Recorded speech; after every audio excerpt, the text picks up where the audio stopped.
Hello guys, nandito naman tayo ngayon. Meron tayong mga bagong tutorial about naman ito sa TikTok.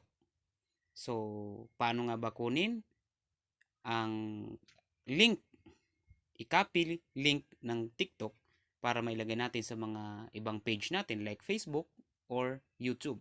So, ang una natin gawin, i-click natin ang TikTok app.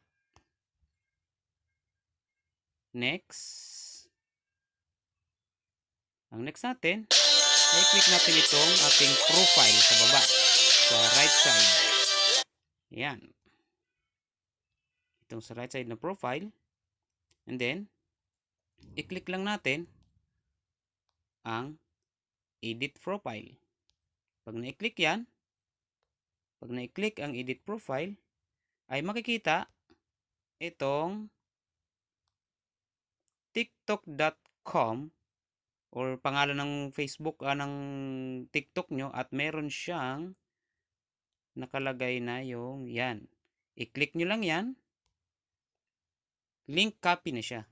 So, pwede nyo na siya ilagay sa mga description ng inyong mga like Instagram, Facebook, or YouTube.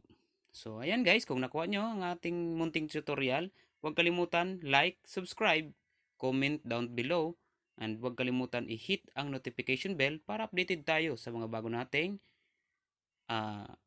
tutorial na video. Thank you guys. God bless. Peace.